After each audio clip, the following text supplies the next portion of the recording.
Railway group D भर्ती court में चली गई है। अब क्या कोर्ट का निर्णय होगा, इसे लेकर साथी बहुत ज्यादा परेशान है कि आखिर कोर्ट का क्या निर्णय होगा, क्या भर्ती रद्द हो जाएगी, क्या इसमें 10th वाले एलिजिबल नहीं होंगे। बहुत सारे कमेंट साथियों के आ रहे हैं। साथियों, इतना आसान नहीं होता किसी भी भर्ती को कैंसिल करना, लेकिन इसमें क्या रास्ते हैं जो आपके लिए अपनाए जाएंगे कि भाई दोनों ही भारत के बच्चे हैं, दोनों को ही रोजगार चाहिए, दोनों ने ही मेहनत की है, दोनों को सफलता मिलनी चाहिए, दोनों ही मेहनत कर रहे हैं, किसी को भी नुकसान नहीं होना चाहिए। यहाँ 10th वाला बच्चा भी कई साल से यहाँ पर ये मतलब इसका इंतजार लगाए बैठा है कि भाई भर्ती आएगी तो हम फॉर्म भरेंगे, हम इसमें नौकरी लेंगे। तो इतना आसान नहीं है किसी के सपने को तोड़ना, इतना आसान नहीं है। किसी ने अधिकार नहीं दिया कि कोई किसी के सपने को तोड़ दे। कोई किसी को यह अधिकार नहीं है कि भाई कोई आपकी मेहनत को बेकार कर दे। ठीक है, तो पहली बात तो जितने भी साथी हैं, मेरी तरफ से आपको एक ही चीज कहना चाहूंगी कि जो भी साथी हैं इस चीज को लेकर परेशान है कि भर्ती रद्द होगी, क्या 10th वाले एलिजिबल होंगे, क्या सिर्फ ITI वाले एलिजिबल होंगे, क्या पोस्ट इंक्रीमेंट होगा, जो भी होगा वो हम देखेंगे। लेकिन आप सिर्फ अपनी पढ़ाई करें, आप बिल्कुल भी इस चीज से बिल्कुल भी परेशान ना हो कि आखिर होगा क्या। हम मानते हैं रेलवे से गलती हुई है, किसी से भी गलती हुई है, गलती सबसे होती है, इंसान है। ठीक है, दूसरा है अगर 10th वाले इसके लिए एलिजिबल नहीं होंगे तो भाई कौन होंगे। वो ITI बच्चा भी तो 10th पास है, उसके लिए तो मना नहीं किया। तो दोनों बच्चों के लिए भर्ती है, किसी एक बच्चे के लिए नहीं है कि सिर्फ 10th या फिर सिर्फ ITI। इसमें ITI वाले बच्चे फॉर्म भर रहे हैं, 10th वाले बच्चे फॉर्म भर रहे हैं, और फॉर्म भरने की जो संख्या है वो 1.5 करोड़ है। 1.5 करोड़ का मतलब आप समझते हैं, अगर आपकी भर्ती रद्द हुई तो आप समझते हैं कि क्या हाल होगा, कितना बड़ा महाआंदोलन होगा।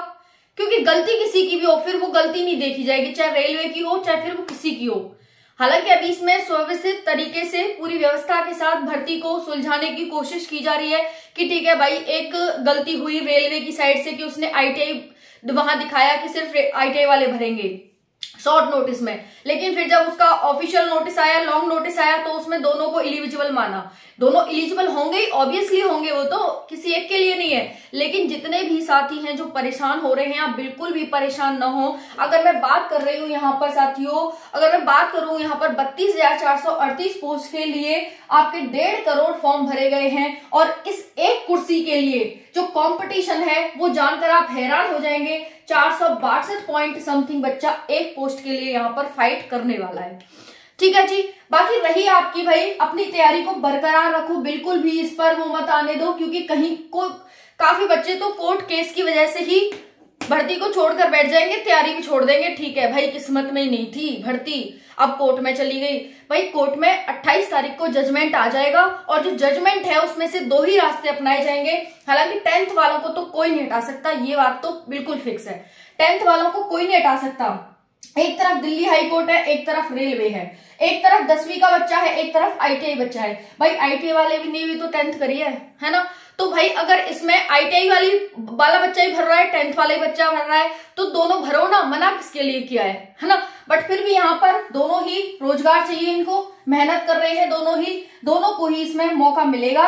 अब जो बीच का रास्ता है साथियों, वो यहाँ पर देख लेना कि या तो भाई पोस्ट आप इंक्रीमेंट करो, पोस्ट इंक्रीज करो। ठीक है, दूसरा है कि अगर आप रेलवे ये करने वाला है, आपको मैं बता देती हूँ, या फिर ITI वालों के लिए कुछ सीट फिक्स कर दो। जैसे भी आपने देखा था ना, यूपी पुलिस रेडियो ऑपरेटर में क्या हुआ था, डिप्लोमा वर्सेस डिग्री। पहले तो आप फिक्स करते नहीं हो, चाहे कोई सरकार हो, चाहे कोई रेलवे मंत्रालय हो, चाहे कोई हो, नुकसान बच्चों का होता है, भुगतना बच्चों को पड़ता है। बाद में आप कह देते हो ठीक है भाई ये हो गया, चलो हमने कर दिया, लेकिन जो परेशानी होती है वो तो बच्चे को होती है ना। आज देखिए रेडियो ऑपरेटर के कितने बच्चे बाहर हो जाएंगे जिन्होंने मेहनत करी, पेपर भी दिवा दिया उनसे, और फिर बाद में। तो इसीलिए आगे जो भी नोटिस जारी करे वो बहुत सोच समझ के करे। बाकी रेलवे में से 10th वालों को हटाना नामुमकिन है, मतलब मुश्किल ही नहीं बल्कि नामुमकिन है साथियों, ये चीज ध्यान रखना। तो कोई हटा नहीं सकता है, इतना बच्चा है ना, बहुत बच्चा है, और 1.5 करोड़ आपको पता ही है। इतने बच्चे को इस तरह से निकाल के फेंक देना कोई मतलब मुमकिन काम नहीं है, नामुमकिन भी नहीं है भाई, है ही नहीं कुछ, ये समझ लो। ठीक है ना, तो बिल्कुल तैयारी करो। बाकी आप पोस्ट बढ़ाओ कि भाई हाँ ठीक है हमने पोस्ट बढ़ा दी, ये वाली सीट इनके लिए है, ये वाली सीट इनके लिए, सीट फिक्स कर दो ITI वालों के लिए, बाकी यहाँ पर 10th वालों के लिए रखो। जैसे अभी मान लो 32,000 सीट है, 32,438 है, इसको कर दो आप 60-70 हजार, कम से कम 60-70 हजार। 32,000 मान लो ये भर देंगे ITI वाले, 60-70 हजार पे 10th वाले कर दो, ठीक है, ऐसे कर दो भाई आप। तो यही रास्ता अपनाया जाने वाला है आपके लिए। और यहाँ पर ना तो भर्ती कैंसिल होगी, कैंसिल होना इतना हाथ का काम नहीं है, इतना बच्चा ने 500-500 रुपए दिए हैं, वो इतना नहीं हो सकता है। यही इसमें अपनाया जाएगा, पोस्ट इंक्रीज की जाएंगी और फिर आपको तैयारी बरकरार रखना, क्योंकि यहीं से डिवाइडेशन होगा। एक इस तरफ जाएगा, एक तो भर्ती छोड़ के बैठ जाएगा कि ठीक है भाई किस्मत में ही नहीं थी, और एक यहाँ पर लगातार कंटिन्यू मेहनत करता रहेगा, क्योंकि ग्रुप डी भले ही है लेकिन पेपर तो भाई देना ही देना है और पेपर पास करना ही है। 32,438 पोस्ट है फिलहाल तो, और इतना बच्चा ही सिलेक्ट होगा। अब फॉर्म 1.5 करोड़ है, आपको पता है कि एक सीट के लिए यहाँ पर 462 बच्चा फाइट कर रहा है ना, तो भाई कॉम्पिटिशन बहुत ज्यादा है, इसीलिए बिल्कुल भी निडर होकर के अपनी तैयारी में लग जाएं। ओके, इतना ही कहना चाहूंगी। बाकी नोटिस अगर आपको पढ़ना है, 28 मार्च को आपका निर्णय आ ही जाएगा दिल्ली हाईकोर्ट का, क्या डिसीजन रहता है, और मैं बता ही दूंगी आपको तब। तो जब तक आप टेलीग्राम पर जुड़ जाएं, और जो अभी तक नोटिस पढ़े हैं उनको आप देख सकते हैं। Thank you.